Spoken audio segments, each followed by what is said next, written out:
Olha, não sei, é de um filme, né? Eu não sei. Alô? Era um pouco. Alô?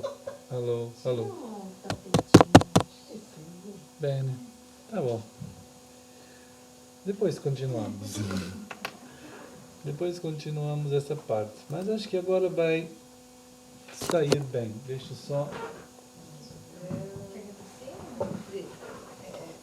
Precisa organizar essa parte aqui. Ele não pode ficar, a cabeça dele não pode ficar muito baixo, nem muito lá em cima. Qual é o. só você chegar mais pra frente a câmera. Não, assim não. Ou só chegar mais perto. Quer que chegue mais perto? Não, é só essa distância aqui diminuir. Aí, joia. Está bom. Ah, tá. Pra mostrar mais assim. Está bem. Acho que tá bom, né? Essas distâncias. Tá. Só vou tirar um pouquinho do. Ali.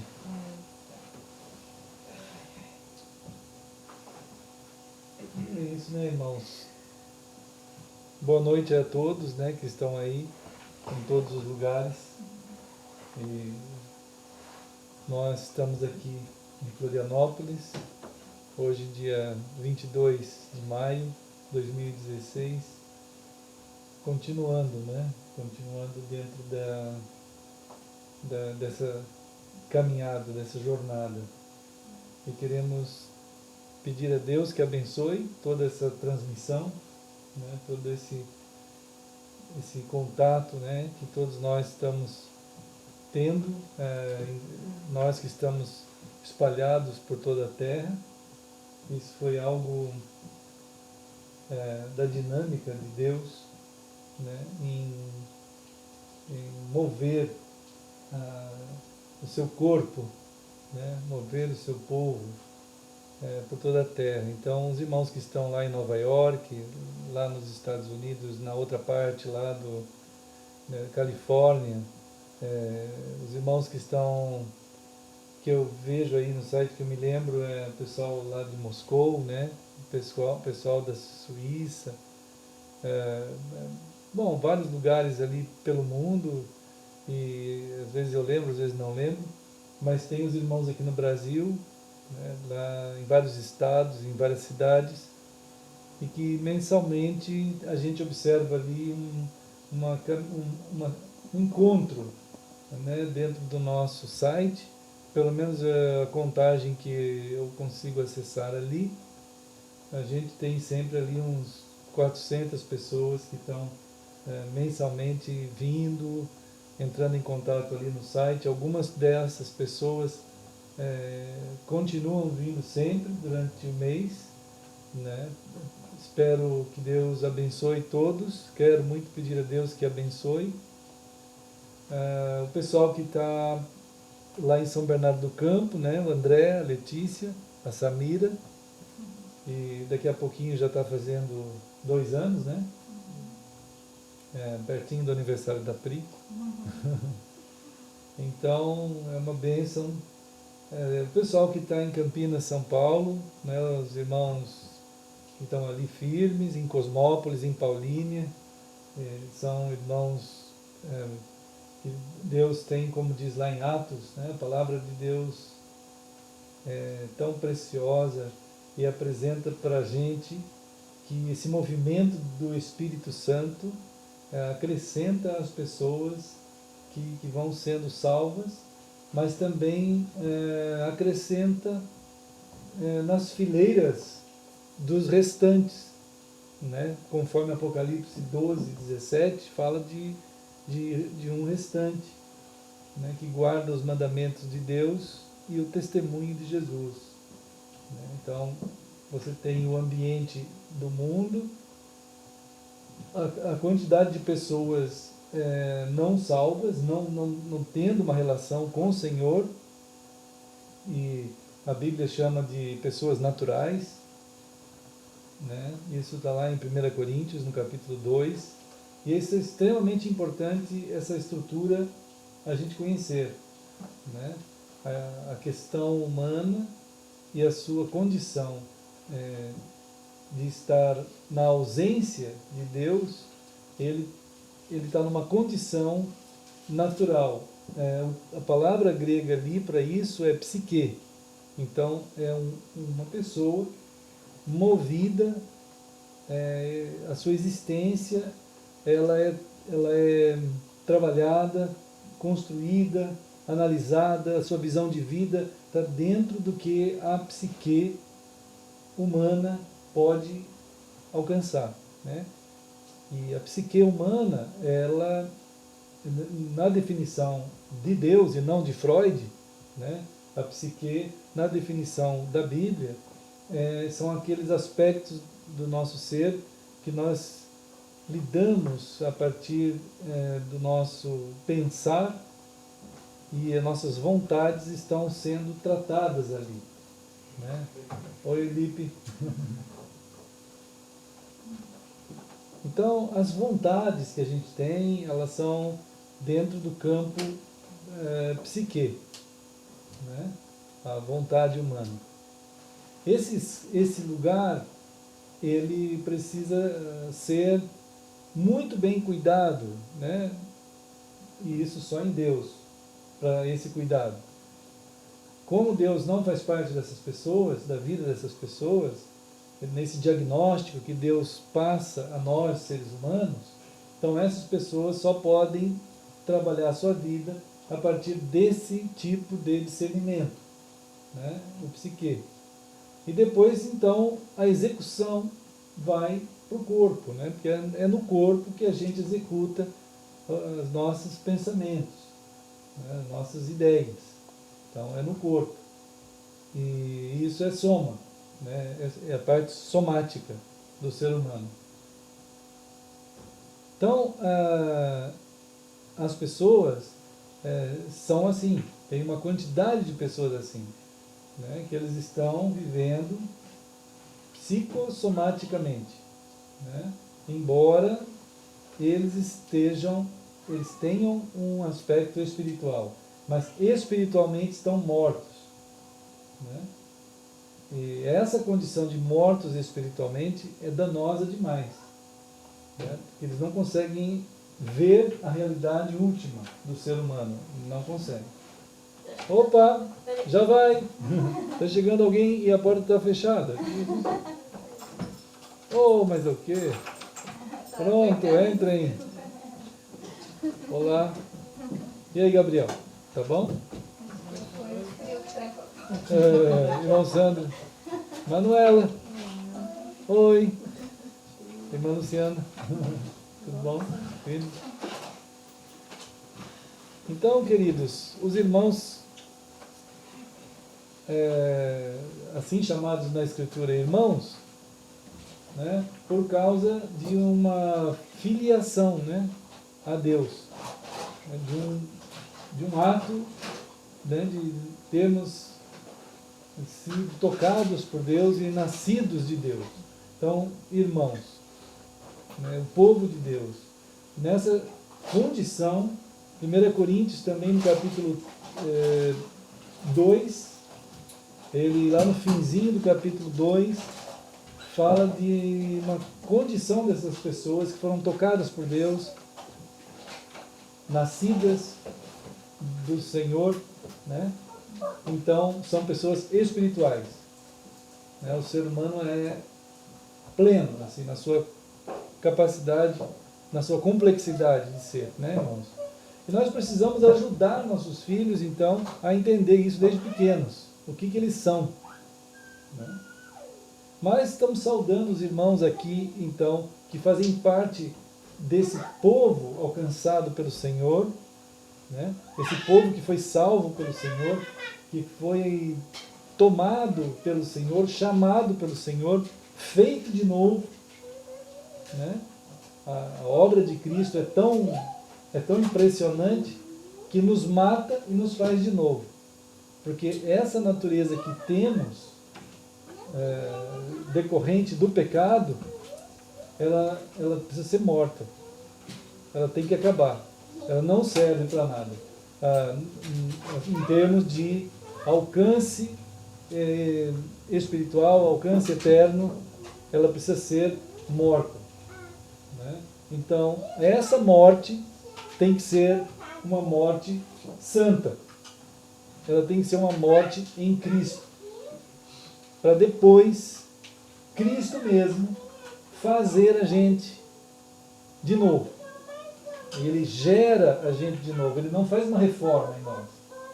Né? Tem muita gente que tem uma mentalidade, vamos dizer que bastante afetada pela compreensão exata das coisas e acaba dizendo assim: puxa vida, você tem muitos talentos, muitos dons, você vai ser um grande crente. Isso é um absurdo, não acontece uma coisa dessa.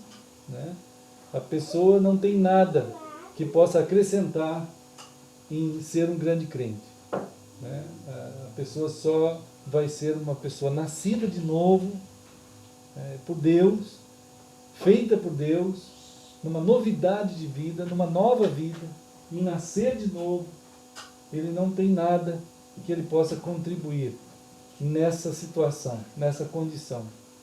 Né? Então aí as pessoas são nascidas de novo, elas são espirituais. Então você tem as pessoas naturais, psique e soma, psicossoma, né? Trabalham e vivem dentro do que o psicossoma deles discerne. Né? O psique, quando a pessoa só vai até o psique, ele fica num estado praticamente animalesco. Né? Aí por isso que as pessoas catalogam a humanidade como se nós fôssemos do reino animal. Né? E o Freud também afirma que a gente é impulsos apenas, a gente não tem elementos mais ulteriores, mais espirituais, não tem, a gente é simplesmente impulsos. Né? Então, nesse sentido, as pessoas são tratadas como animais, ânima, só isso. Né? E não tem como alcançar mais que isso também. Não vão conseguir ver mais que isso. Né? A condição de existir dessas pessoas é uma condição puramente física, ditada pelo ambiente físico, finito, temporário, né, temporal, e, enfim, naquilo que traz alguma satisfação. Né? Aí as pessoas são movidas pela satisfação. Né? É aquilo que satisfaz.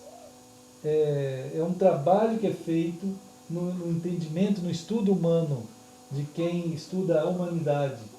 Né? Simplesmente a partir do ponto de vista humano, né? Ele vai conhecer a humanidade até o psique. Né? Até a questão soma-psique. Né? Então tem muitos estudos nessa área aí, e que conduzem o ser humano à ideia, né, nesse sentido, que ele é trabalhado à base de troca, à base da satisfação dele, as motivações, tudo é à base de troca. Né? Enfim.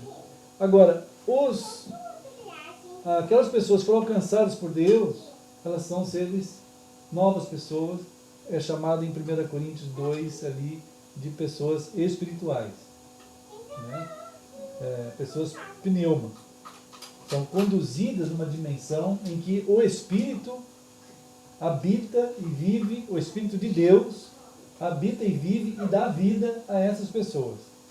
Né? Essa dimensão é a dimensão para a qual a gente, como seres humanos, nós somos criados para. Olá, irmã Sinésia, irmã Patrícia, turminha, Pedro, olha o Pedro ali, a irmã Esther, irmão Jaison.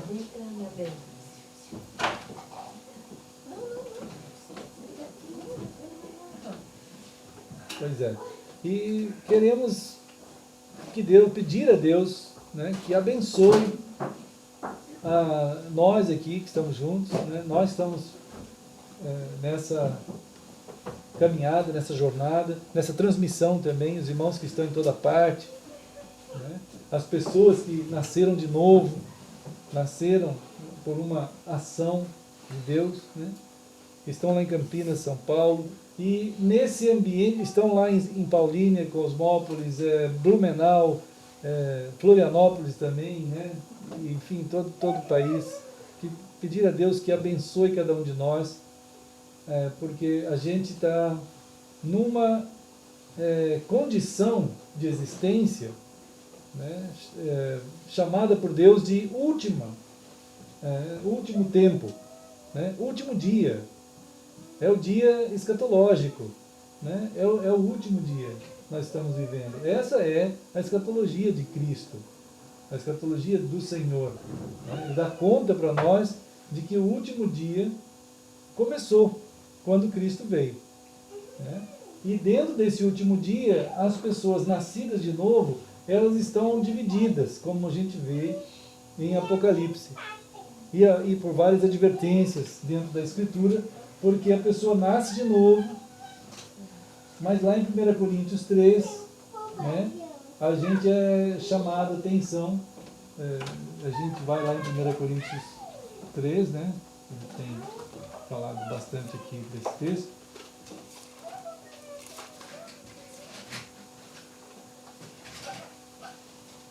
Primeiro, vamos dar uma olhadinha no texto que a gente acabou de falar, que é 1 Coríntios 2.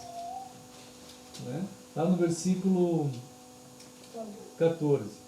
É bem importante nossos filhos terem ciência dessa estrutura humana, viu, irmãos?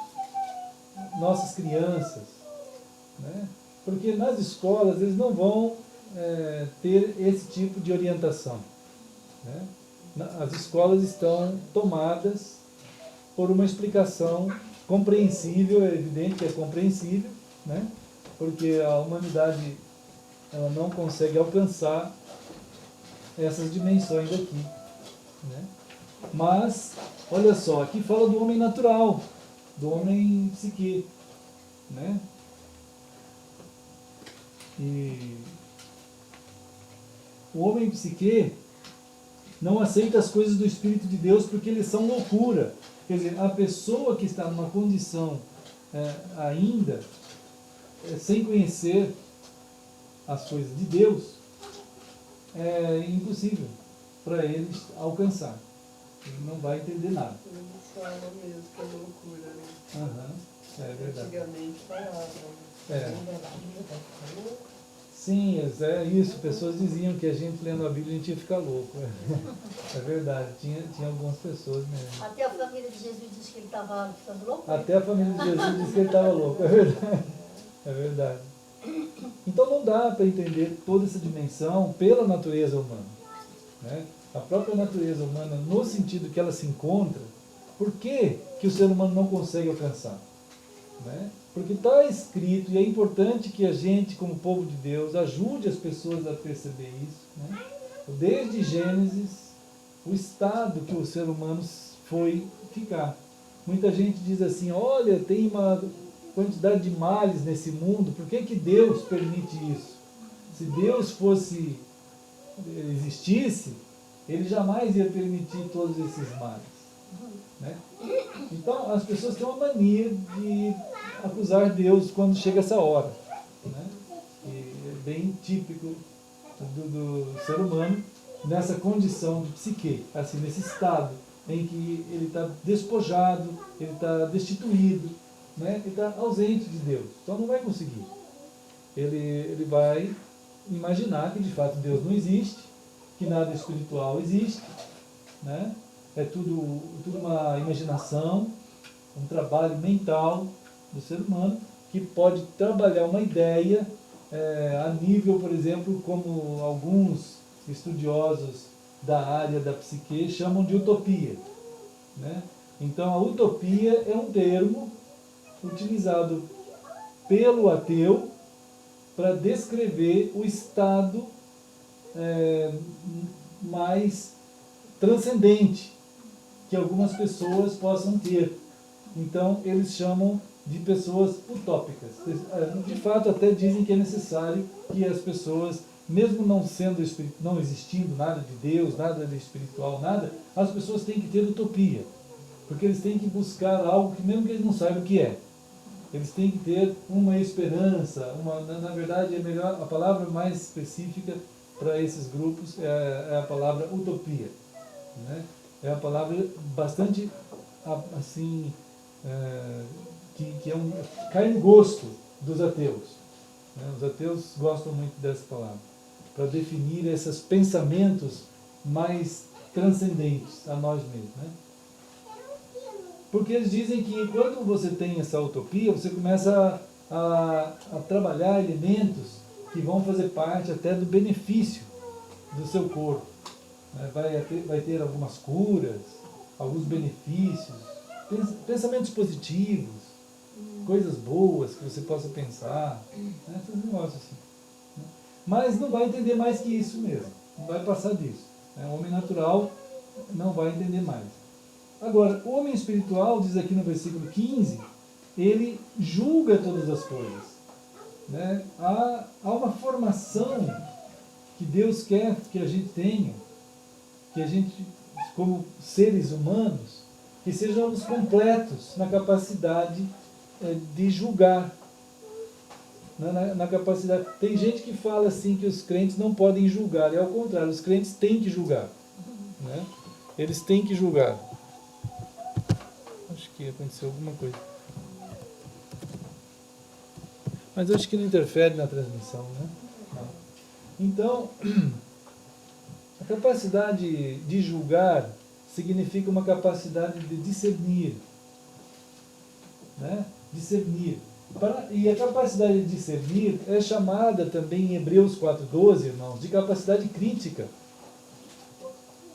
Então, aqui diz, no versículo capítulo 3, que alguns irmãos não puderam receber uma mensagem de elevada condição espiritual, que no caso, diz aqui, eu, irmãos, não vos pude falar como a espirituais, mas como a carnais. Estão vendo? Então, estava acontecendo ali, nessa região, aquilo que a gente fala de pessoas destituídas de eugenia, né? Destituídas de um crescimento, de um nascimento bom e um crescimento bom, né? Então, eugenia é o que havia lá nos homens e mulheres e crianças de Bereia, por exemplo, em Atos 17:11. Eles tinham eugenia, isto é, nobreza. Então, essa questão dava a eles uma condição espiritual, uma condição de elevada estatura humana, né, que eles conseguiam discernir tudo. Tanto é que diz o texto de Atos 17:11, que eles observavam todas as coisas, para ver se eram de fato assim. Porque esse ser de fato assim é colocar o ser humano diante da realidade real das coisas, né? A realidade real é uma, e a realidade paralela, que não existe, é outra, mas é crida pela maioria do pessoal. Então, quando você tem que andar numa realidade paralela, né, você tem que andar num acreditar em algo paralelo, isso na Bíblia é chamado de paranoia. Entende? É quando o nous, que é o ser profundo nosso, ele crê em algo paralelo à realidade. Entende? Então, a maioria do pessoal, em termos de existência, eles são paranoicos, né? Eles estão andando numa realidade que acreditam, mas não é, né? Mas não é. Agora, essa condição de pensar humana, ela é distinta demais, irmãos. A gente foi uma dádiva, Deus nos fez assim. Isso é atributo que tem em Deus também. Deus pensa. Então nós também pensamos. Quando Deus nos fez a sua imagem e semelhança, Ele nos fez, vamos dizer, quase com duas naturezas. A gente tem uma natureza terrena, que lá em Gênesis Deus diz que Ele nos fez da partícula do universo. Ou, assim pode ser traduzido como pó da terra. Né? Pó da terra, partícula do universo. A menor partícula nos fez disso. Então nós temos essa natureza consistente, condizente com esse ambiente, para a gente poder andar por aqui. Né? Então, essa estrutura é única. Nós não somos animais. Nós somos seres humanos. Não somos animais. Evidente que as escolas não têm esse discernimento. Né? E esse discernimento, ele principalmente ganhou força e corpo, esse paranoico discernimento, que nós somos animais só, né? E aí piorou a história ainda, apareceu um homem chamado Darwin e teve que dizer que a gente vem vindo de uma evolução do macaco e desde a ameba. Né? Então é algo bizarro, digno de paranoia mesmo. Né? Paranoia e junto com um ser psicopata, como a gente tem pensado na psicopatia. Né? Não esqueça que a psicopatia vem de 1 Coríntios 2, quando diz aqui no versículo 14, o homem natural. Quer dizer, o homem natural, ele não aceita as coisas do Espírito, diz aqui. Isto é, ele é um psicopata. O homem, a palavra natural aqui é psique.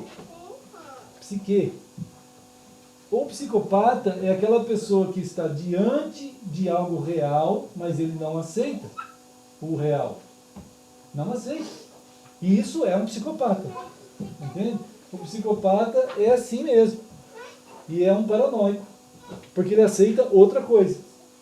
Né? Que não é real. Ele, ao invés de aceitar a realidade, aí ele é um psicopata, ele aceita o que não é real. É um paranoico. Entende? Então é um negócio bizarro. E, no entanto, as nossas escolas estão cheias de professores psicopatas e paranoicos. Né? Dando aula, uma atrás da outra, de que nós, de fato, somos seres animais. E o pessoal acredita. É claro que essa máxima já vem vindo de longe. Há grandes estudiosos que disseram assim, se você repetir uma mentira 1000 vezes, ela vai ser verdade. Né? Mas quem fala isso mais antes ainda do que esses estudiosos é Isaías. Lá no capítulo 5, né, irmãos? Isaías 5. Olha só. Nós vimos outro dia aqui. Nossas crianças precisam estar sendo educadas, né, orientadas nas dimensões corretas da estrutura do ser, para que eles possam, de fato, ser aquilo para o que Deus criou que ele seja. Né? Então, olha só, Isaías 5:20, Isaías está dizendo a mesma coisa, só que de uma outra maneira. Né? Isaías já vai logo lançando um ai. Né? Ele já vai logo lançando um ai. Esse ai é fúnebre, né? É um ai fúnebre. Esse ai aqui, Jesus usou muitas vezes, lá no Novo Testamento, em relação aos fariseus. Tem um capítulo inteiro que começa tudo com ai. Cada frase de Jesus é um ai fúnebre. Quer dizer, eu estou diante de cadáveres. Eu estou proferindo o requiem. Quer dizer, é um cântico diante de cadáveres, diante de mortos. Vocês estão condenados, vocês estão mortos. Né? Ai desses. Né? Então, ai dos que ao mal chamam bem. Né? E ao bem, mal. Que fazem da escuridade luz. Não é isso? E da luz, escuridade. Eles põem o amargo e dizem que é doce. E pega o doce e fala que é amargo. Então, é uma inversão total de valores. Né? Então, irmãos, toda essa estrutura que a gente precisa ter conhecimento, por quê? quando as pessoas estão sendo atingidas na sua humanidade, né, se eles não tiverem a condição de pensar, como diz aqui em Hebreus 4:12,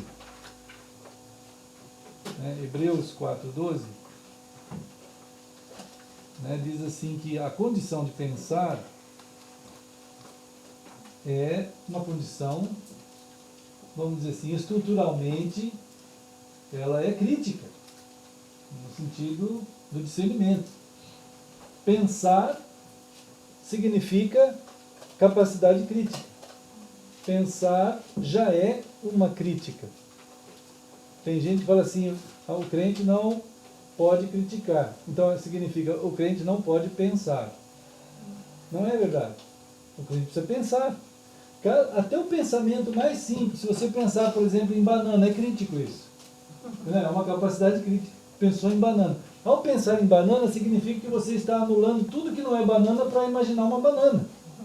Você teve a crítica da coisa, o discernimento. Né? Então, o ato de pensar é um ato crítico. Pensar qualquer coisa. A letra A, por exemplo, é crítico. Você teve que pensar na letra A. E você teve que anular todas as outras. Então, tudo isso é uma capacidade dada por Deus ao ser humano. E ela precisa ser trabalhada com, vamos dizer assim, com grandeza. O animal não, irmãos. O animal não é assim. O animal, você fala assim, vem, ele vem. Aí você dá um biscoito. Ou uma ração, ou qualquer coisa. Aí ele fica contente, abana o rabinho. Aí deita, ele deita-se de novo, dá outro biscoito. Aí ele deita. Né? Ou ele levanta, ou ele rola. Enfim, você vai o que se chama de adestrar o animal. Você adestra ele. Você adestra com base de troca ou com base de frustração. Né? São dois elementos que se adestram um animal. Com a satisfação ou com a frustração. Né? Então, toda a categoria humana é colocada no mundo hoje, a partir do iluminismo, como animais. Nós somos considerados, na academia que estuda o ser humano, como animais. Né? Então, olha só, quando você sai na base errada, quando você sai na pista errada, você vai chegar na cidade errada. Quando você vai pegar um ônibus, você tem que olhar para ver se vai para onde você quer ir. Porque se você não ligar e falar assim, o que importa é pegar um ônibus, irmãos, não vai dar certo. Né? Não é assim que deve ser. Você tem que ter a capacidade crítica, a capacidade de discernir, de pensar, de olhar, de julgar. Isso tem que ser assim. Né? Mas, ao longo de 300 anos, pelo menos, tem mais, né? Em outras áreas. Mas ao longo de 300 anos, pelo menos, a humanidade, em forma acadêmica, ela tem sido trabalhada como se fosse animal. Então, a base no entendimento humano geral, principalmente nos países, vamos assim, chamados de terceiro mundo, do hemisfério sul, e alguns países aí setentrionais, distantes, por aí, a humanidade é puramente animalesca. É animal, visto como animal. Todos os programas de trabalhar com a humanidade nesses lugares é com base também na satisfação e na frustração. Entende? Tudo é assim. A mídia vai trabalhar com frustração ou satisfação. Sabe? As pessoas, elas são vistas na religião. Por exemplo, a religião, ela é animista, ritualista, darwinista. Toda religião é darwinista, toda ela. Toda ela. As pessoas têm que entrar num curral. Aí eles se satisfazem naquele curral. Ele não consegue ver a dimensão espiritual. Não disse agora há pouco, 1 Coríntios 2, que o homem natural não consegue ver a dimensão espiritual. E a dimensão espiritual é eterna, ela não tem fronteiras. Até os médicos acham que eles são sem fronteiras. Né? E os crentes não, eles têm que ter um curral. Né?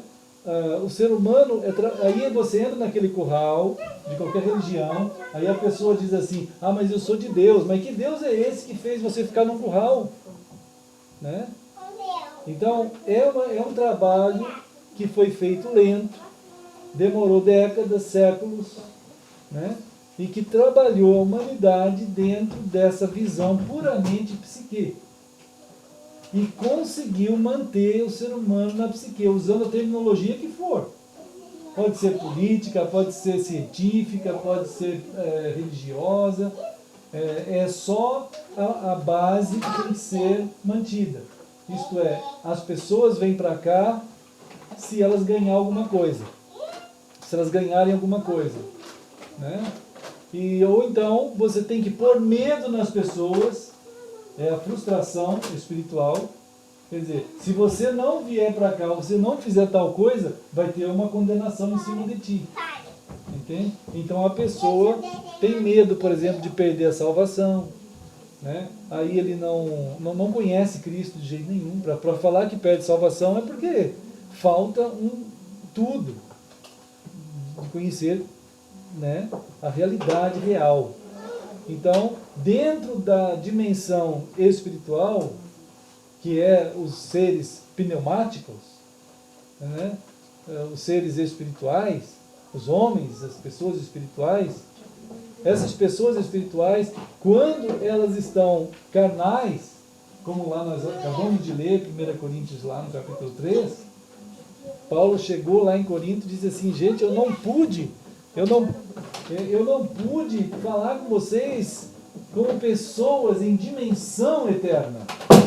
Não cabia em vocês nada de dimensão eterna. Eu tive que falar, encontrei vocês totalmente carnais, parecendo carnais, parecendo pessoas não de Deus, né? Então, os crentes nesse sentido são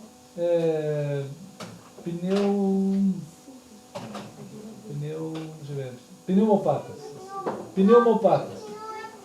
né? Então, os pneumopatas são os crentes que estão numa situação de impedimento na sua visão espiritual, da grandeza espiritual que poderiam ter.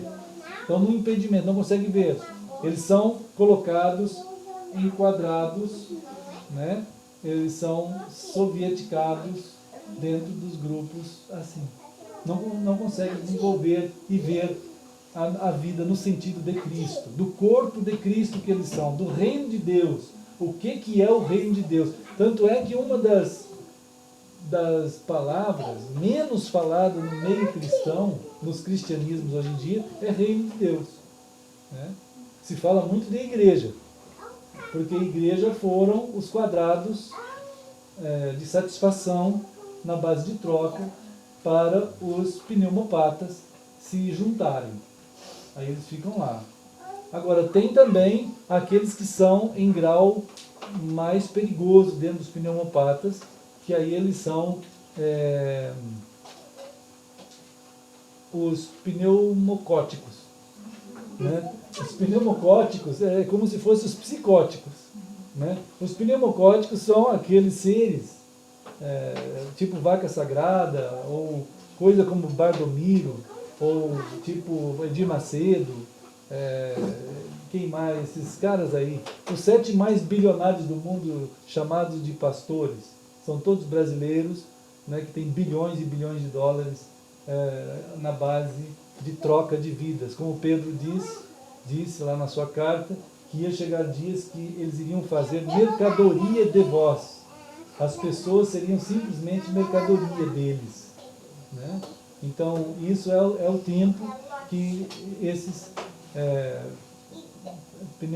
pneumocóticos existem para dominar sobre os pneumopatas. Né? Então, é uma situação terrível, né? E que acontece. E por isso que a carta aqui em Hebreus, né? Hebreus 4:12, Aí os crentes não querem pensar, né, irmãos? Porque é muito para a cabeça dos crentes. Eles acham melhor ter a ração deles diária, dominical, para eles poderem dormir tranquilo. Aí eles vêm e choram dentro do templo, do culto. Eles têm alegria, eles cantam, eles se tornam emocionais. Porque a única coisa que pode dar uma sensação de satisfação nas pessoas é o que já foi descoberto há muitos anos já, né, que é o pancadão aborígene. Então a pessoa entra num ambiente grupal, tribal, e ali dentro eles começam. Aí todo mundo vai. Aí vai. É os crentes esses são os crentes. Tem os aborígenes lá também na Austrália que faziam assim. O pessoal africano, o pessoal do candomblé e os crentes. Todo mundo chama isso tudo de música, né? Então a gente tem um absurdo de composições artísticas, culturais, de baixíssimo nível, né? De nível infernal praticamente, é uma coisa infernal, mas que a mentalidade lúdica dos adultos serve para dar satisfação emocional, né? Aí vem um cara que tem um carisma, por exemplo, muito grande para falar. Ele não está falando nada, mas ele fala palavras de efeito, né? Porque vocês vão vencer o diabo! E vem aquela música e todo mundo, aleluia! Porque vocês... E vai assim, irmãos. Então, e todo mundo vai naquela onda. E de repente, quanto mais isso, o povo no fim de 3, 4 horas dali, né, eles saem catartizados, vamos dizer assim, né? Piores ainda. Sai piores ainda. Né? Eles saem narcotizados, drogados, exatamente. É um estado narcótico que é produzido por um grau de invasão da mente. É esse grau que torna as pessoas assim manobradas. É massa manobrada, ele não pensa mais. Ele vai... Eles ficam girando até cair. Ficam girando. Outros voam pelo ambiente. Mas eles ficam girando mesmo, realmente. Até tem uns que põem a mão, a pessoa cai, aí todo mundo, nossa, que poder, né? Então, são coisas bizarras, né, irmãos? E aqui, então, Hebreus 4:12, diz assim, ó, a palavra de Deus é viva, né? A palavra de Deus é viva e eficaz, quer dizer, o Senhor preparou a gente como seres que Ele fez com tamanho esmero para que a palavra de Deus caiba em nós. Ela conecte a gente. Ela faz a gente viver no modo, né? Viva em modo palavra de Deus. Né? Viver no modo palavra de Deus. Palavra de Deus é Cristo. Palavra de Deus é andar em Cristo.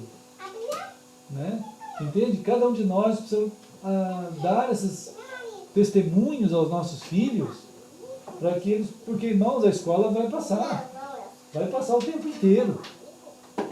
Eles são darwinistas, animais e seres assexuados, e vão escolher isso lá para frente, o que vão querer ser, e tem cartilha e tudo para eles começar a aprender lá na escola mesmo. Né? Então é um negócio bizarro. Então, se o povo do Senhor não tiver a exata percepção da verdade e realidade real, nós vamos estar debaixo de um status de domínio totalitário do mal. E tudo que é mal vai ser tido como bem. As pessoas vão dizer para você, não, mas isso é certo. Bem, Hebreus 4:12 diz assim, a palavra de Deus é viva, né, e é eficaz. E mais cortante, então ela tem a capacidade cirúrgica. Ela vai operar dentro de nós a níveis de todas as dimensões que a gente se compõe, que Deus nos fez. Né? As habilitações vão atingir o nosso psique, como diz aqui, ó, a alma, né? O pneuma, que é espírito. Então você não vai ser um psicótico, né? Você não vai ser um psicopata, porque a palavra de Deus, ela vai te dar a realidade real das coisas, de tudo. Vai te dar condições de ter saúde. Aqui no juntas e medulas é o soma, é o corpo, é toda a estrutura do nosso ser. Como é que se compõe? Eu tenho aqui o livro, já falei para vocês, cadê? O livro do Freud, está aqui em algum canto. Eu esqueço de pegar, depois eu não acho, né? Mas eu vou achar. Mas tem uma carta do Freud que é escrita lá para o pastor Feister. Eu já falei desse livro para os irmãos, né? Acho que está bem por aqui nesse canto aqui. É muita coisa. Cartas. Está aqui. Achei. Não é. Essa é cartas, mas é do C.S. Lewis aqui, né? Mas aqui, se eu achasse, era legal. Mas se eu não... tá aqui. Achei. Né, então, esse livro aqui, né? Esse livro é estudado lá na Universidade Federal do Rio Grande do Sul, né? Para tentar ajudar o pessoal a entender um pouquinho mais a estrutura do ser. Na área da psicologia, é estudado lá, né? Mas é interessante porque são cartas, são histórias, é uma história do Freud e a sua amizade com o pastor Feister, né? O pastor Feister tinha grau de estudo muito mais elevado do que o Freud, né? O Freud, então, manteve um contato com o pastor Feister por 30 anos. E as cartas foram achadas. E não se converteu? O Freud? Todas as afirmações que estão aqui não dão essa indicação, não, tá? Embora o Freud mesmo tenha vindo de família... Eu assim lá em casa de cartas desses, mas não sei se eu também tenho o adapto. Sim, talvez tenha. Uma vez falei para eles já há muito tempo, mas a segunda carta do Freud, né, ele fala assim, numa situação de tentar entender o que está acontecendo com as pessoas, o Freud diz assim para o pastor Feister. O Freud diz: o Senhor certamente não duvida que o seu sucesso em tratar as pessoas tem sido alcançado através do caminho da transferência erótica à sua pessoa. Só pode ser o Freud para falar uma coisa dessa. O Freud era assim, tudo para ele era erotismo, né? Tudo era pênis, vagina, essas coisas assim.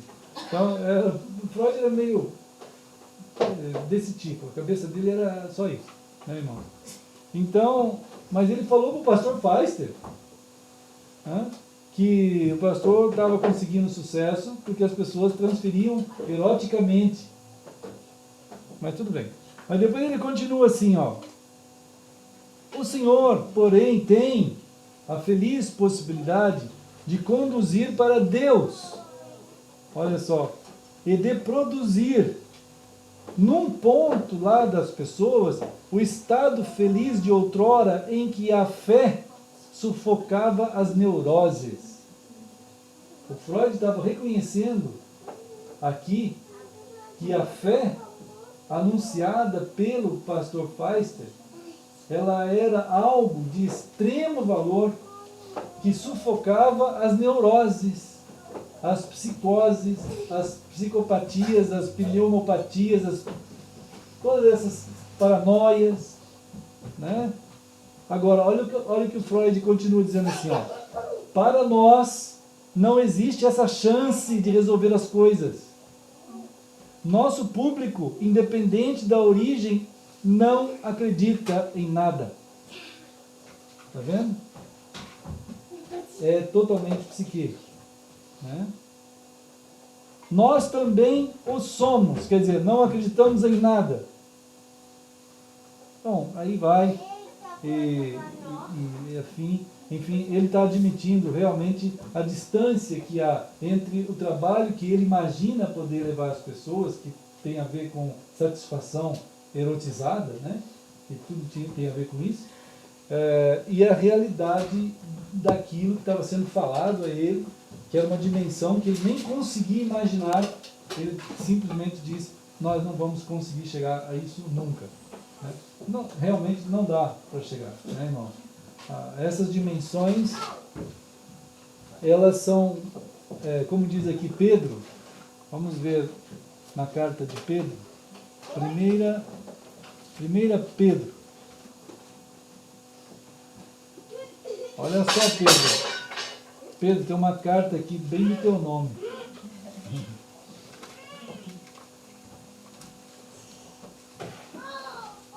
Então, irmãos, 1 Pedro,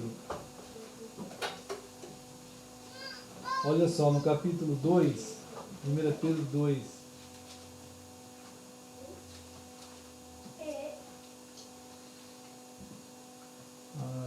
versículo, aqui diz assim, algo que Deus faz com o ser humano não é algo terapêutico, irmãos, assim no sentido freudiano. Não é algo terapêutico nesse sentido da psique, né? O que Deus faz para alcançar o ser humano está descrito aqui, ó, no versículo 24. 1 Pedro 2, 24. Carregando Ele mesmo em seu corpo, sobre o madeiro, os nossos pecados, para que nós... Olha só, aí que está a grande revelação de Deus. Aqui está a grande revelação do Senhor.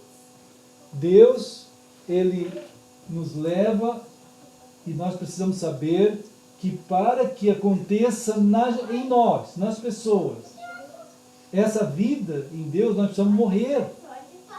Tem que morrer o seu ser, né? Porque aí vai ser construído um outro ser. Então, lá em Cristo, nós somos mortos. Está vendo? Aqui fala que nós devemos ser mortos. É só quando nós somos mortos, acaba o nosso ser. Cristo fez isso em nós. Quando uma pessoa é tocada por Deus, de fato, para ser de Deus, ele vai ser morto. Deus está levando ele para morrer. Deus está levando você e eu para morrer. Então, aquele pecado que havia em nós, aquilo tudo que havia em nós, aquela condenação toda, aquilo vai ser morto em Cristo. Nós vamos morrer, né? Mortos para os pecados, aí então vivamos para a justiça, porque por suas chagas fomos sarados. Quer dizer, por causa da obra de Cristo, aquilo que Ele fez, Jesus está dizendo assim, há um momento na cruz que Jesus disse assim: Pai, perdoai-os, porque eles não sabem o que fazem.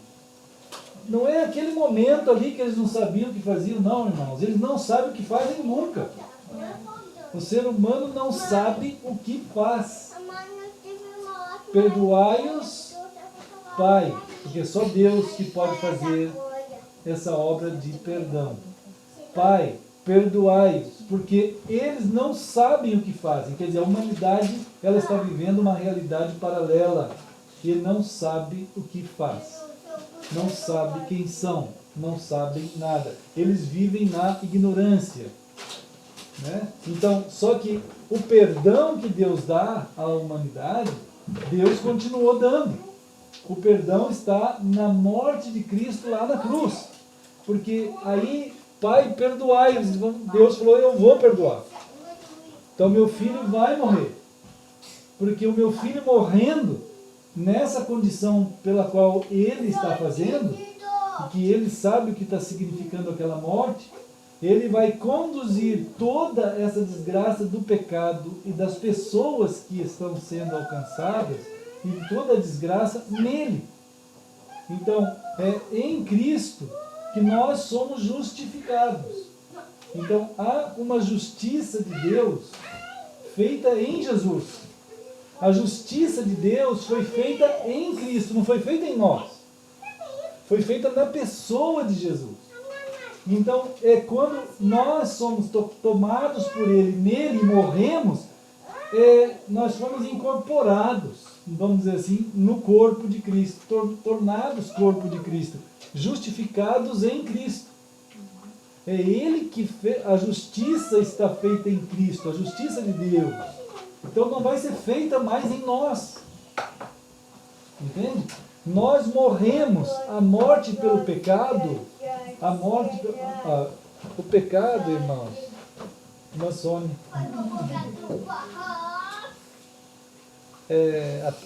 O mal que o ser humano fez lá no Éden, lá no começo da nossa história, e que desgraçou a vida do ser humano, de tal modo que apareceu, né, na existência e na pessoa toda a desgraça por causa daquilo, da anarquia, por causa da, vamos dizer assim, desconexão com Deus. A morte apareceu no ser humano.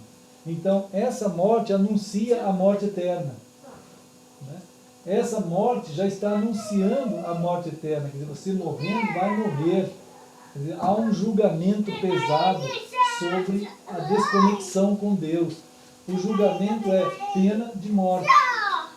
Pena de morte. Então nós temos que morrer. Nós temos que morrer. Então, só que a nossa pena de morte foi em cima de Cristo. E quando nós entregamos a nossa vida a Cristo, só que aí nós morremos. Ele cumpre nele a nossa morte. E nós somos mortos numa morte santa.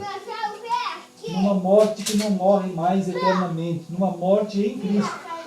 Né? Então, agora, uma vez que você foi tomado por Deus para Ele, em Cristo, a justiça de Deus está feita. Aquela justiça que exigia a tua morte, você já morreu. Só que morreu em Cristo. Cristo é que morreu. Né? A justiça foi feita. Então aqui Pedro está dizendo no versículo 24, 1 Pedro 2, 24, né, que ele carregou, ele, Jesus, carregou ele mesmo em seu corpo. E é bem importante entender isso aqui, né, para que nós não erremos na ideia de achar que tem muita gente por aí que acha que no fim vai dar tudo certo. Entende? Tem muita gente que é assim. Ele chega assim, olha, todas as religiões estão certas, levam a Deus, todo mundo está bem. Aí no fim Deus é que vai julgar. Mas Deus já julgou. Aqui está o juízo. Entende? Aqui está a justiça. Aqui está a morte sendo executada. O juízo está aí. Né? Não é uma brincadeira. Se a pessoa não estiver em Cristo, levando Ele, carregou em seu corpo, sobre o madeiro, os nossos pecados, para que nós, mortos agora para o pecado, vivamos para a justiça. Né? Então, pelas suas chagas fomos sarados. Né, irmãos? Então, há uma geração sendo feita. Como diz aqui, olha, morremos, não diz aqui a palavra mortos, nós somos mortos. Morremos em Cristo. Então, vivamos. Agora é o contrário. Agora, você em Cristo a pessoa morre, em Cristo a pessoa vive. Então, é uma geração. É Ele que está fazendo gerar uma nova pessoa. Quem nasce ali de Cristo não é mais aquela pessoa que morreu. Aquela pessoa morreu. Agora é uma nova pessoa. Né? Foi gerada em Cristo. É uma geração purificada. É uma geração pura em Cristo. Purificada em Cristo. Isto é, não tem mais condenação agora para quem está em Cristo Jesus. Não tem. Não há mais condenação. Uma pessoa que está em Cristo não tem mais condenação. Bom, quem fala isso é Paulo. Né? Paulo chegou a cantar isso. Ele diz isso, não há mais nenhuma condenação para os que estão em Cristo Jesus. E eu estou certo que nem a morte, nem a vida, nem anjos, nem principados, nem potestades, nada pode nos separar do amor de Deus que está em Cristo. Então, a questão de salvação, ela é absolutamente resolvida e completa, né, em Cristo. Quer dizer, Pai, perdoai-os porque eles não sabem o que fazem. Quer dizer, sem Cristo a humanidade não é... Tem gente que pensa, os caras que estão martelando ele não sabiam o que estavam fazendo. Eles não sabiam também, mas é o mundo inteiro que não sabe o que faz. Jesus está dizendo, eles não sabem o que faz. As pessoas estão vivendo numa condição animal, numa condição de sub-humanidade, né? de serem manipulados em massa, pelo diabo, claro, e o diabo através dos seus chifres, como diz Apocalipse, e que no último dia isso ia aumentar de uma intensidade. Nós temos que ter essa compreensão. Tem gente que diz assim, já tem até teólogos que estudam demoniologia, eles dizem, olha, nunca teve tanta manifestação do diabo quanto na época que Jesus veio. Né? Mas Deus está dizendo que a manifestação do diabo ia multiplicar. Né? Por se multiplicar a iniquidade, as manifestações malignas iam aumentar de uma forma absurda. Né? As pessoas iam ser alcançadas lá na profundidade da sua mente. Vocês podem imaginar, irmãos, que eles chegaram ao ponto, o diabo chegou ao ponto, ele matou milhões, desde do ano de Cristo, quando ele veio, né? Até, vamos dizer assim, até 300 anos atrás. Até agora, ele continua matando, né? Ele veio roubar, matar e destruir. E continua matando. Mas no último século, principalmente do 1950 para cá, dá a impressão que o diabo descobriu um jeito, que aí, usando certos estudiosos, que ele percebeu que através da educação, ele podia destruir a mente das pessoas muito mais do que um tanque de guerra. Porque quanto mais matou gente, mais aumentava o número de crentes. Isso já era falado lá no Império Romano, né? Havia umas frases que os historiadores que dizem assim, quando uma família, 5, morriam no meio do Coliseu Romano, 5.000 se convertiam lá na plateia. Entende? Era meio que... Era uma máxima. Era normal. Entrava 50.000 pessoas, 100.000 pessoas, para assistir a morte de cristãos. E era um espetáculo. Igual hoje se tem campeonato brasileiro de futebol, naquele tempo era matança de cristãos, ou de qualquer um lá. Mas os cristãos davam mais gosto porque eles ficavam tudo lá parado cantando e iam morrendo. O pessoal gostava de ver aquela coisa meio bizarra. Ele falava, como é que pode os cristãos cantando e sendo mordidos, depois começa a gritar, até sumir lá nos estômagos dos leões. Era meio bizarro, né? Mas cada vez que 5 desses cristãos morriam lá naquele arena lá, né, daquele coliseu, né, 5.000 se convertiam lá na plateia. Então chegou ao ponto que eu tenho cartas aí antigas, que eles diziam, como é que nós vamos segurar um negócio desse? Né? 5 para 5.000, ninguém segura um negócio desse. Mas eram conversões. Porque a pessoa que se convertia sabia que ele podia estar lá. A conversão era essa. Eu estou morrendo já em Cristo. Já morri em Cristo. Né? Agora eu vou seguir com Cristo. Qualquer hora vai ser o meu momento de estar aqui no meio do Coliseu, dando o testemunho de Cristo na minha vida. Não é que nem hoje essa feitiçaria cristã que tem por aí, todo mundo atrás de benefício, entende? Ir atrás de cantoria, de ficar tendo algum tipo de satisfação, essa coisa animalesca da ração do animal. Né? Isso não existia no tempo do Espírito Santo. que é hoje também. Né? Isso não existe. Agora, de fato, Satanás conseguiu trabalhar, porque Satanás é meio tosco, né? Ele é astuto. Burro ele não é, mas ele é meio tosco. Né? Então ele conseguiu entender que se ele pudesse trabalhar na área da educação, né? Na área da mídia. Quem viu isso, escreveu uma carta sobre isso, foi o Antônio Gramsci. Né? O Antônio Gramsci, ele escreveu essa coisa o elemento cultural. Quando você invade a cultura de uma nação com o mal, você vai bombardeando aquilo ali. Você tem que ter uma maneira de fazer isso. Há de chegar um momento que Isaías 5:20 vai se cumprir. Aquilo que é mal vai virar bem. Aquilo que é errado vai virar certo. Aquilo que é trevas vai virar luz. E as pessoas vão estar normal. Eles vão achar que está tudo bem. Eles vão engolir esse elemento através da satisfação que eles vivem dentro desse sistema. Existe uma troca, evidente. Né? Então, esse Antônio Gramsci lançou esse tipo de proposta e isso invadiu os 5 pontos principais das nações, que já falamos disso aí para os irmãos, né? Que a família tem que ser destruída, a ideia de família. Né? Hoje nós estamos vivendo essa destruição. Se você chegar por aí e falar que família é um homem, é uma mulher, e que se compõe assim até o fim de seus dias, e eles vão ter filhos, pode ser que tenham ou não, mas vai ser assim, isso é família. Fora disso, não é família. Você pode ser apedrejado por aí, em alguma escola, algum lugar. Condenado você vai ser. Né?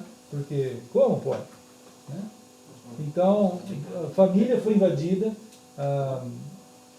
Ele diz, tem que invadir também o sistema de fé de um povo. O sistema de fé, as igrejas. Né? Isso é 1900, irmãos, por aí. Essa é uma estrutura de domínio de mentes. Né?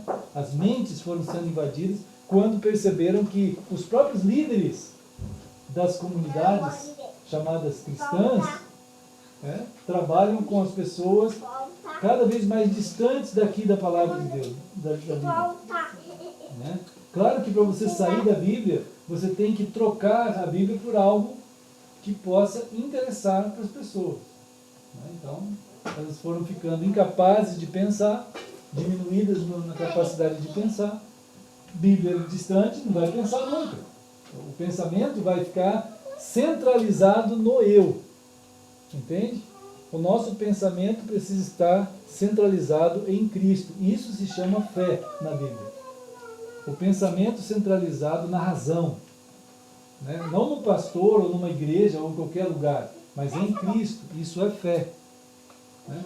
Então, o povo de Deus, o corpo de Cristo, verdadeiro corpo de Cristo, é aquele que centraliza o seu pensar em Cristo. E somente em Cristo. Né? Então, a família, a fé, as igrejas, a escola, as escolas tinham que ser invadidas também. Né? Aí conseguiram, no caso das igrejas, conseguiram fazer vários movimentos de padres, pastores, todos adulterando a palavra de Deus, e isso foi fácil. Né? Hoje em dia mesmo, quando eu chegava na faculdade para tentar falar com diretores ou com professores, ou alunos mesmo, que eram pastores, eu tive alunos pastores, né? Eu tive alunos psicólogos, eu tentava dizer a eles, nossa centralidade tem que ser aqui na palavra de Deus.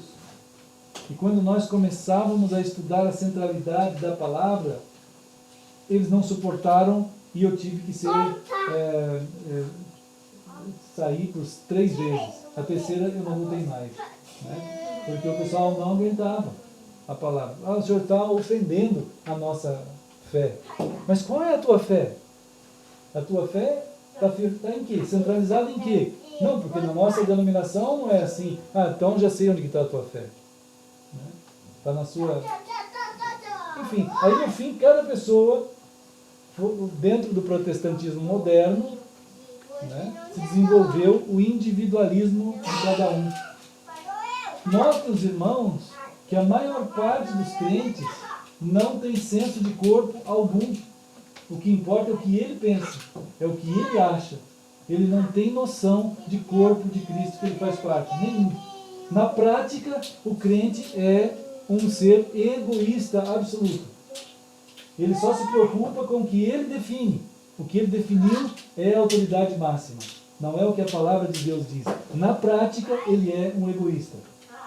Essa é a formação protestante desde a Reforma, né? O catolicismo criou o catolicismo, a ideia universal, né? Mas o protestantismo gerou o crente altamente egocêntrico.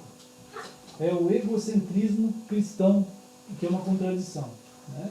A ideia de pertencer a um corpo, em que nós somos levados a um como membros dos outros, e preocupados uns com os outros, como a mão e o pé, elas são parte de um corpo. Elas não podem ser, não atuam por mente própria. A mente que conduz a mão e o pé é a cabeça, e a cabeça é Cristo, né? Mas hoje em dia os cristãos não são assim. Eles dizem, eu tenho uma igreja, isto é, eu tenho uma igreja, eu tenho, a conjugação é essa, eu tenho uma igreja, quer dizer, a igreja é minha, não tem nada a ver com aquele corpo ali, ele tem aquilo para ele. Eu tenho um Deus, o Deus é dele, não é ele que é de Deus, porque ele é que comanda a vida dele, ele que faz o que ele quer. Deus não tem nada a ver com o que ele decide, com as práticas da vida dessa pessoa. A ação do Espírito Santo, quando ele encontrou em Coríntios, capítulo 3, aquele monte de crentes carnais, eles estavam vivendo assim, né? Num egocentrismo absoluto. Quantos crentes conhecem a ideia de corpo de Cristo hoje em dia? Muito poucos, né? Muito poucos. Eles vivem nessa absoluta centralidade pessoal. Aí a igreja passou a ser um clube, um centro de encontro dominical, um momento catártico que é legalzinho de ir. Ali você socializa, né? Aí você vai socializar. Não tem noção de corpo nenhum, né? Então é uma devastação no meio cristão, irmãos, que é absurda, né? Quando o Senhor nos chamou, Ele nos chamou para afirmar a esse povo de Deus que só há um corpo de Cristo na terra. Um. Nós somos parte desse corpo. Mas quem é de Cristo faz parte desse corpo também. Nós não estamos montando uma igreja nova. Só tem um corpo de Cristo nessa terra. Não existe nenhum outro chamado Igreja Batista, Presbiteriana, Batista da Trindade, ou Batista da Lagoa, Batista de Ingleses. Não existe isso. Isso foi uma invenção soviética de condução de massas, de pneumopatas, dirigidos por pneumocóticos, né? Psicóticos espirituais. Então, a questão aqui, em 1 Pedro, afirma que Cristo está formando uma geração nova, né? Vivamos, olha só, vivamos para a justiça. Agora, vamos ver aqui. Vivamos para a justiça. Isto é, o que é isso? O Senhor compatibiliza a gente com o céu, irmão. Ele compatibiliza, ele dá compatibilidade. Cristo, quando age na vida de uma pessoa, nessa condição de salvo, ele compatibiliza. Sabe o que é tornar compatível? Às vezes você vai instalar um programa aí no Windows, ele fala assim, esse programa não é compatível com esse negócio do Windows aí e tal, né? Não é compatível. Então, nós somos compatíveis por causa de Cristo com o céu, né? Quando diz aqui, vivamos para a justiça, isto é, agora estamos compatibilizados com o céu. Nós não somos compatíveis com nenhuma coisa da terra mais. Nós somos compatíveis com o céu. Essa é uma bênção, né? Nosso pensamento, como diz Colossenses, podemos agora pensar as coisas que são de cima e não mais as que são da terra. Nós temos a dádiva de termos sido compatibilizados com o céu. Mas a quantidade de crentes, irmãos, cuja esperança e finalidade de vida é a terra, é um absurdo. Ele projeta a vida dele inteira, tudo aqui para a terra. Tudo. Tudo. O crente, bom, quem não é crente não tem outro jeito. Quem não é crente, ele só tem que planejar isso mesmo. É aqui para a terra, é o máximo que ele vai pensar. Agora, o que é assustador é o crente em Cristo, a pessoa que foi alcançada por Cristo, ter se tornado um pneumopata. Né? Lá de Coríntios 3. Ele não é, irmãos, Jesus, na sua oração em João 17, ele está dizendo assim: meu Pai, eu vou indo para ti. Eu vou indo para ti. Eu vou ter que, por um tempo, deixá-los aqui. Sabe, Senhor, sabe, Pai, eles foram guardados por mim. Eu guardei todos eles. E nenhum deles se perdeu, a não ser o filho da perdição. Mas sabe, Pai, eu peço a Ti que eles sejam um, assim como nós somos um. Né? E sabe, Pai, eu quero te pedir mais uma coisa também. Eu quero te pedir assim que eles vão ficar no mundo. Eu não peço, Senhor, que tire eles do mundo. Eles vão ficar. Então, em Cristo, a gente é compatível com o céu para poder viver no mundo. Entende, irmãos? É só assim que uma pessoa vive dignamente dentro desse mundo. Não tem outro jeito de viver direito dentro desse mundo. Cada dia eu vejo naquela CBN aparecendo administrador, aparecendo economista, aparecendo gente planejando a vida econômica das pessoas. Ele não entende a palavra economia. A palavra economia, ela vem de koinos. Koinos é tratado por Deus, pelo Criador, como o universo. Koinos é a casa. Nós falamos a palavra koinonia aqui. Né? Nós sabemos um pouco do significado da palavra koinonia. Mas eu quero ampliar o significado da palavra koinonia no sentido de Deus.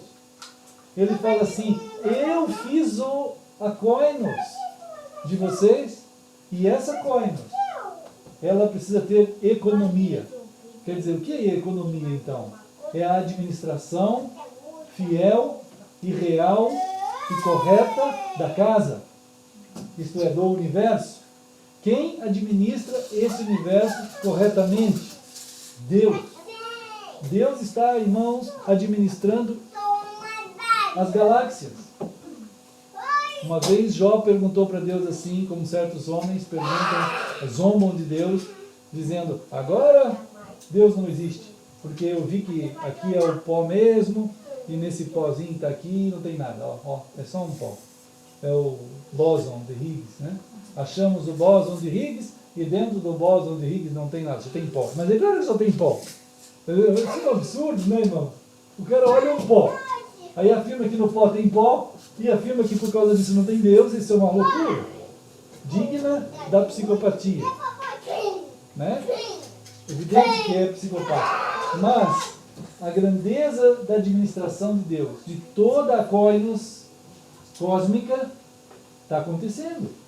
Deus está administrando a casa, cada dia, cada momento, cada segundo, cada instante.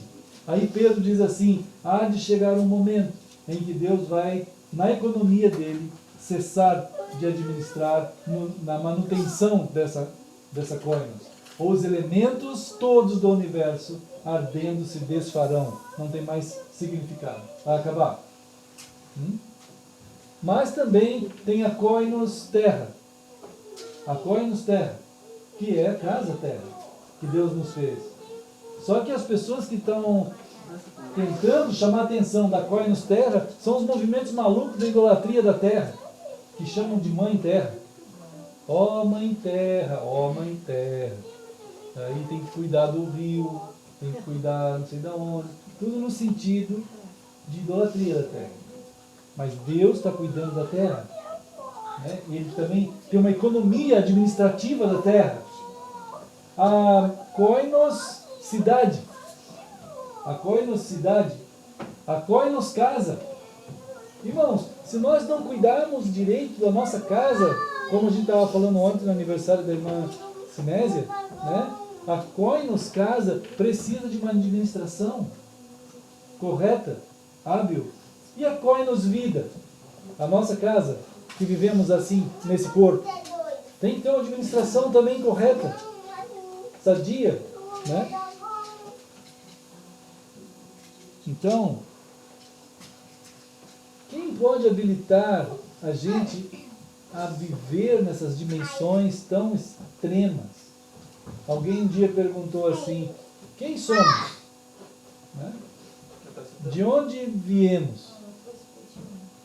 Não sei, antigamente os alunos conheciam essa pergunta. E para onde vamos? Né? Só que os caras esqueceram de duas perguntas nisso aí, né? Que é, qual o nosso problema? E se eu pergunto qual o nosso problema, porque tem problema mesmo. Tá bom, quem somos é uma boa pergunta. De onde viemos é muito boa. Para onde vamos, ótima. Mas espera aí, tem algum problema na existência? E se eu pergunto qual o problema, eu tenho que perguntar qual a solução também. Né? Quem pode responder isso tudo? É só o Criador. O Jó tentou dizer para Deus assim, olha Deus, o Senhor me fala aí como é que o Senhor fez as coisas, porque eu quero saber. Irmãos, a mente humana, ela tem alguns tipos de prova para Deus, que são prova da sua psicopatia mesmo. Né? Aí Deus teve que dizer para Jó assim, Jó, você não criou o mundo. Qual é a tua competência? A tua pergunta está errada. Né? Lá em Jó 30, 31. Né? A questão nossa com Deus é exatamente de andar com Deus. Não é de ficar tentando saber como é que Deus fez o universo, ou que tamanho tem esse universo, né? Ou como é que isso tudo veio a existir, no sentido da ideologia humana. Deus tem falado sobre essas coisas. Se nós pudermos receber do autor a orientação e passar isso para nossos filhos, porque não se... Ó, irmãos, cada dia nas escolas, os nossos filhos vão chegar em casa com um caderninho dizendo o seguinte, esse mundo é eterno. Agora já tem essa nova, né? Porque o Big Bang já não serve mais porque tá ruim. Ninguém aguenta mais o Big Bang pela própria caduquice da ideia do Big Bang. Evolução, também já os cientistas sérios não mais aceitam a evolução. Né? Então estão criando a ideia do universo eterno. Né? O universo é inteligente, o universo é eterno, o universo faz tudo, o universo cuida de tudo. Mas peraí, isso aí é Deus. Eles estão dizendo os atributos de Deus, eles estão confessando os atributos de Deus, só que estão mudando para uma outra coisa. Isso é Romanos 1. Eles deram glória à coisa criada e não ao Criador. Por isso eles degeneraram. Né? Isso está nas escolas hoje em dia. Então, essa compreensão, né, da grandeza de viver a justiça, né, como está aqui em Pedro, nós somos compatibilizados com o céu. Nós somos compatibilizados, né, com o Criador. Precisamos de estar ligados e conectados, né, pela palavra do Senhor em nós. Em 2 Pedro 1,3, aqui, só mais um texto aqui importante, para esse momento aqui. Né? 2 Pedro 1,3. 2 Pedro 1.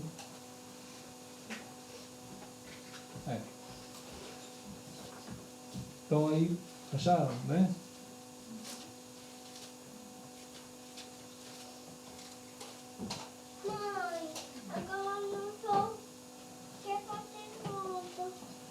Diz aqui que é certo ou visto, é certo, é visto, é fato, quer dizer, naquilo que é fato de Deus, foi dado ciência à humanidade, que pelo seu divino poder nos têm sido doadas, e é importante entender assim, que toda a ação que era necessário ser feita foi comprovada perante a história, perante a humanidade. Isto é, visto como, quer dizer, há um fato que foi feito, e foi notificado, e foi dado ciência. Todas as pessoas sabem disso, eles estão cientes disso. Né? Deus fez, Ele criou e Ele fez a redenção, fez a obra que tinha que fazer. Então, essa realização de Deus, feita pelo seu divino poder, nos tem sido doadas.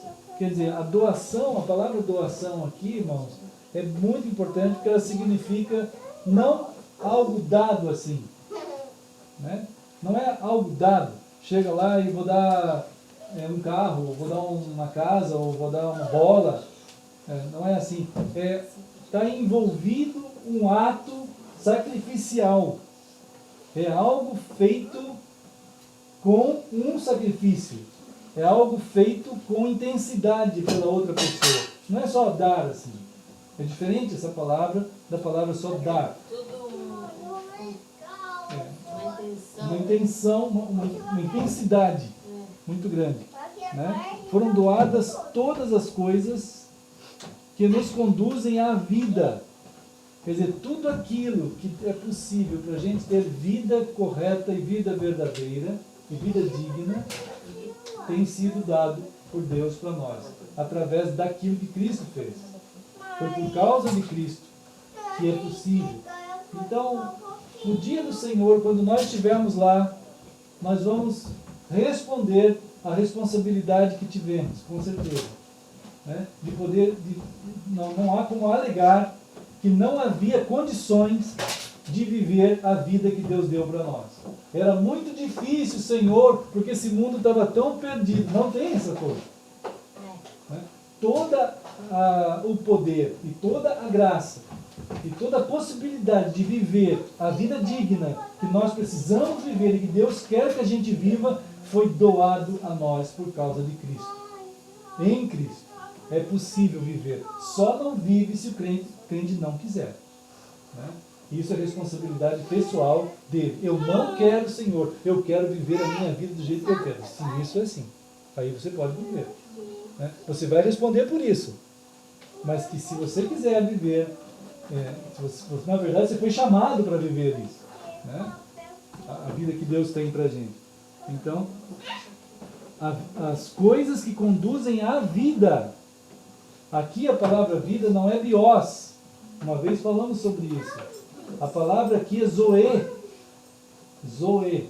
Zoe é a palavra grega usada aqui, a mesma que está lá em João 3,16. Né? Que é a vida eterna. A vida eterna. Quer dizer, a qualidade. Zoe é a qualidade que não é biológica. É aquilo que tem a qualidade que está em Deus. Não é possível ter isso no mundo. Não tem. Mas Deus é que dá isso para nós. Vem dele. Esse tipo de vida zoe. A diferença é grande. É que em português é a mesma palavra, vida. Tem gente que fala, tudo bem, a gente vai indo aqui e dali. Mas Deus está chamando a atenção que é o tipo de vida que Ele tem, que Ele está dando para ti.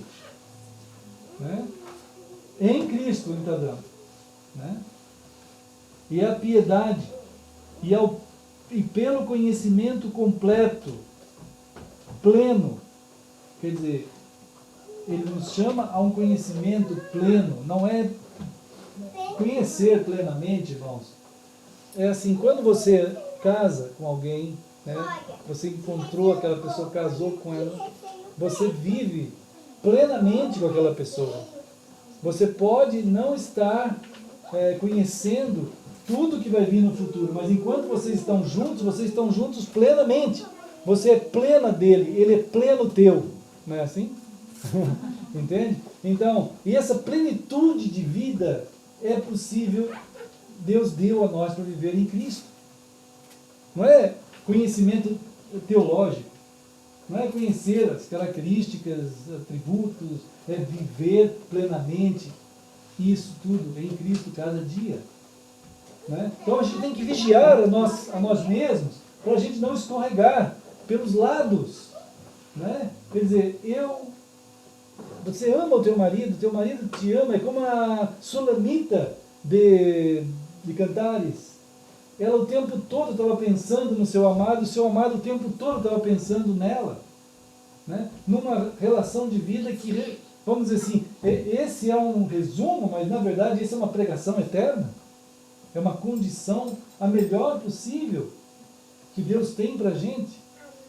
Né? Entre nós e Cristo e nós. Viver essa plenitude aqui no tempo. Né? Então, 2 Pedro 1,3. Daquele que nos chamou, olha só, irmãos, daquele que nos chamou, aí a palavra é Kalel, né? Kalel, de eclesia, né? Aí que a gente fala sempre também, aquela confusão que o pessoal faz. Ele não está, daquele que nos chamou, não significa que ele está querendo que a gente forme uma instituição chamada Kalel. Não é isso.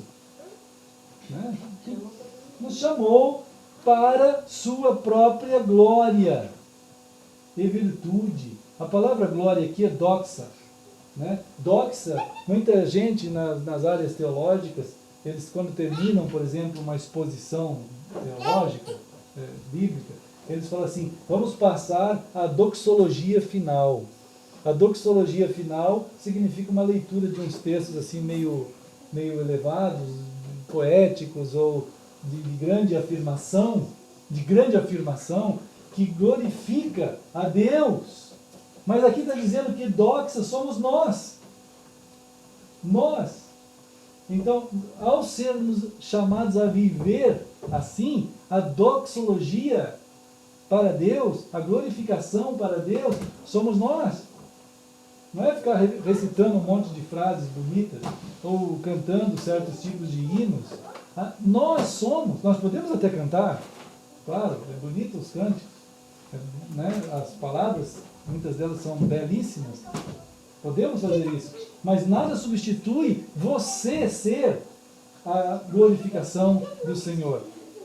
É isso que Deus chamava a atenção de Israel, que eles falavam com os lábios, mas o coração estava longe dele. Não é? Não adiantava nada. Entende?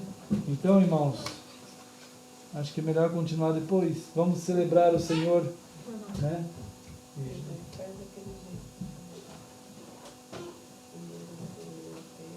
Sim.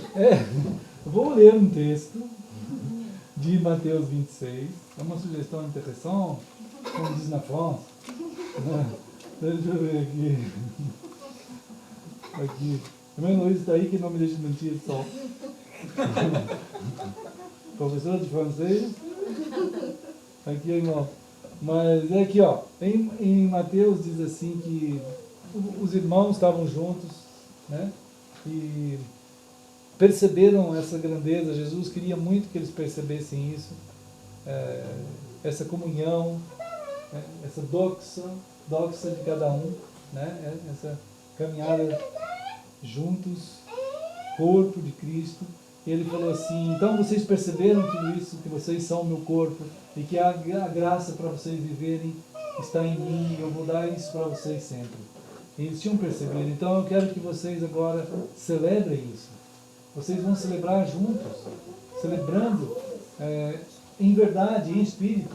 Então vocês vão pegar um pão, né, que é o mesmo pão, mesmo corpo, mesmo alimento, entendendo que eu morri por vocês, né, para que vocês possam viver. E eu estou dando essa vida para vocês. E então, ele partiu, né, e deu aos discípulos aquele pão. E depois ele falou, tomai e comei, isto é o meu corpo. A seguir ele tomou um cálice e então ele também orou com eles, dando graças. Isto é um motivo de gratidão, de alegria. Porque aquele Cordeiro de Deus que que tira o pecado e que dá a vida, está indo lá para o seu altar do sacrifício, né? Então ele lembra eles que a partir dali ele não vai estar com eles mais. Mas esse ato nosso aqui com os irmãos que estão em todos os lugares também, esse ato de celebrar o Senhor, né, ele clama ao mundo e clama ao céu a mesma coisa. É um testemunho que é dado, né, dessa continuidade responsável que nós vivemos no Senhor. Né? Até que vai chegar um dia e nós vamos estar juntos sentados lá no céu. Né? Não sei se vamos estar sentados, vamos estar em um lugar lá. Né? Até que nós vamos beber o vinho novo, que é Cristo. Né? Então, irmão Jair, pode entregar o suco e o pão. Às vezes eu não sei se peço para o irmão Jair ou para o irmão Sandro ou para o irmão Vitor, então todo mundo está bom. Isso é uma bênção.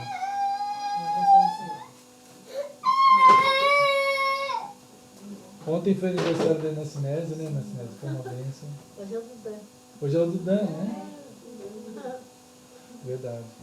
A gente se alegra pelas essas vidas preciosas que o Senhor alcançou. Eu esqueci da gente cantar parabéns para ele.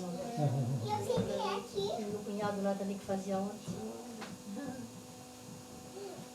E todos os amados, né, que o Senhor alcançou em todos os lugares, nós estamos celebrando juntos esse cuidado de Deus, e depois a gente vai continuando. Cada dia tenho tentado compartilhar alguma parte da palavra do Senhor de manhã, quando é umas 9, por aí, lá no Face ao vivo, né? Para tentar pensar um pouquinho mais juntos sobre tudo isso que a gente conversa aqui. Qualquer dúvida, todo mundo pode conversar lá também, né? Mas sempre nesse sentido mesmo, da gratidão ao Senhor, pelo que Ele é para nós. Né?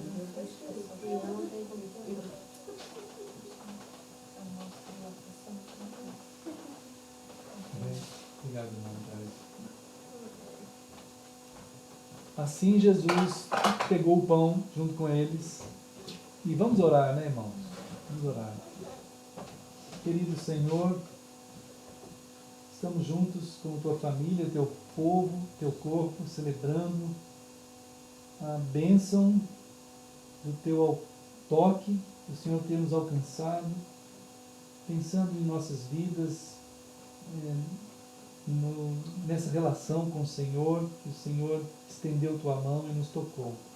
Obrigado pelo ato de misericórdia, de amor, lá naquela cruz em Cristo. Nós somos gratos e assim oramos no nome de Jesus. Amém. Jesus disse assim: tomai, comei, isto é o meu corpo. Então, como Ele ensinou, vamos fazer, irmãos.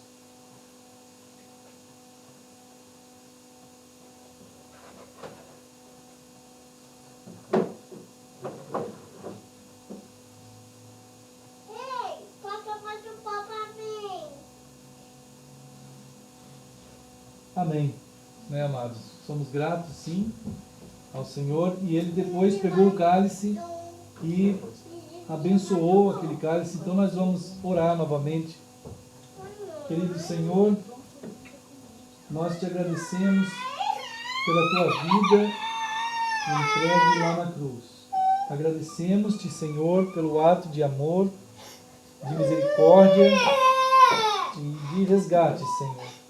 Somos aqui a tua família e também em todos os lugares estamos celebrando o que o Senhor fez por nós e que o Senhor está fazendo e que o Senhor fará. Querido Senhor, assim nós agradecemos em nome do Senhor Jesus. Amém. E como Jesus ensinou, vamos fazer.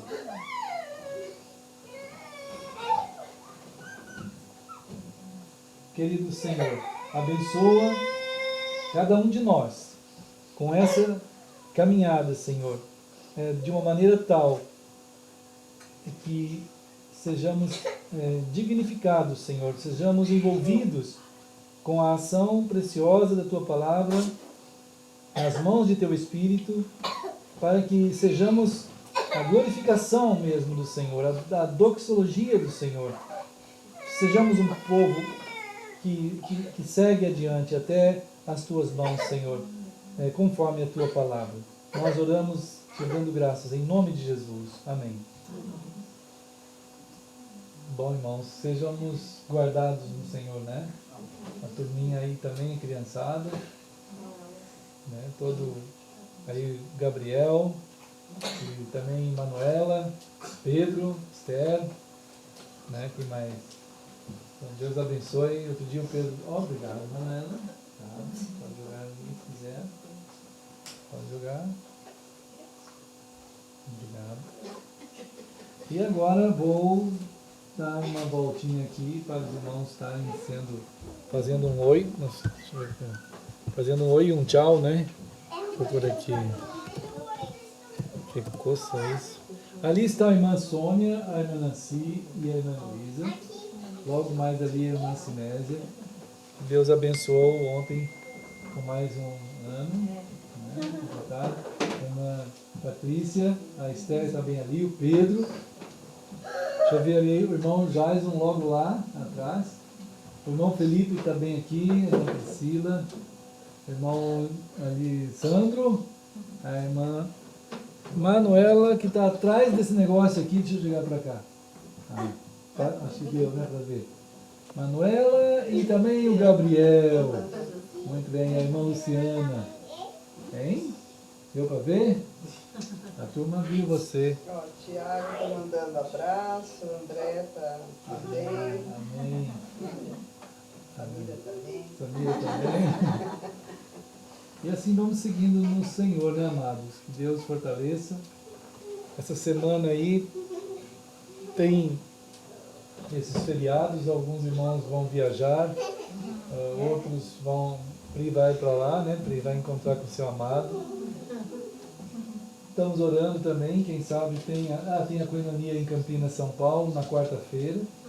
E vamos ver. Mas se Deus quiser, estamos juntos e estaremos juntos aqui na graça do Senhor, né? Sempre que o Senhor permitir, domingo. Ou qualquer um dos irmãos quiserem vir. Os irmãos também que estão em outros lugares quiserem vir aqui, podem vir. Onde você vai, Pedro? Pedro? Vai na praia? Beleza, Pedro? Na sala. Na sala. E agora vamos na sala. Isso, Não falou pra ir na sala. Não falei. Mas o Pedro lembrou. Ainda bem que Pedro. Eu tenho medo de rato, por isso eu pulo. Tem segura. Irmãos, qualquer oferta pode ser entregue ali. Que o Senhor nos abençoe, né, nas sequências da nossa vida. E Deus abençoe. Vamos continuar ali ao lado. Na nossa coinonia dos chás.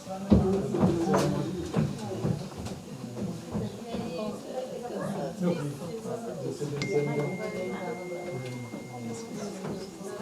Minha filha. Deus abençoe. Que essa coisa aqui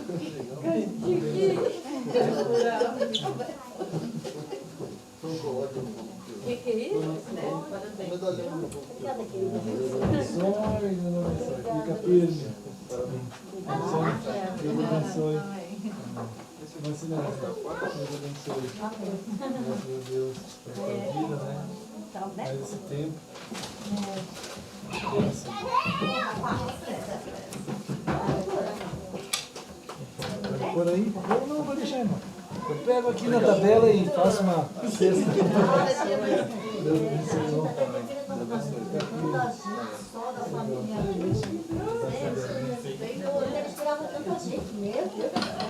Muita gente assim é bom. Gosta muito da senhora. Não faltou nada. Quer dizer, a gente o espaço é pequeno, o espaço é pequeno, né? Graças a Deus foi todo mundo. Já faltou Esse negócio na frente. aula, a outra que veio a medicina. Então, Deus abençoe, irmão. Essa semana aqui tem uma Deus, meu filho. Foi? A irmã dela? Já nem fui eu, porque ela em casa não. Irmão Santo, Deus abençoe.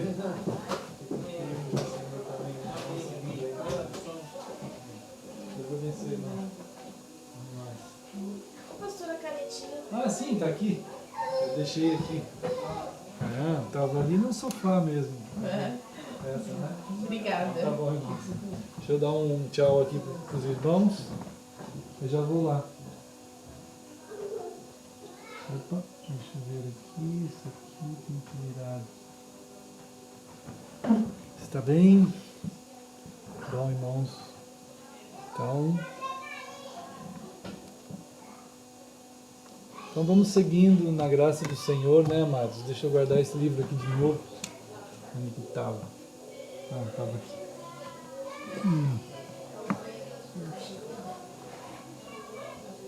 E Deus guarde vocês aí todos. Agora vai ter um chá ali.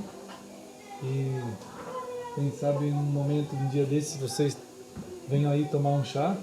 Né? Deus proteja os irmãos. Guarde nos trabalhos, na saída, na chegada. Onde cada um estiver nas suas casas. Sejam fortalecidos no Senhor. Né? Sejam... Amém, irmã Ada. Deus abençoe aí vocês na sua casa, sua família. Né? Os irmãos que estão guardados pelo Senhor, parte do corpo de Cristo, quem amamos e temos orado.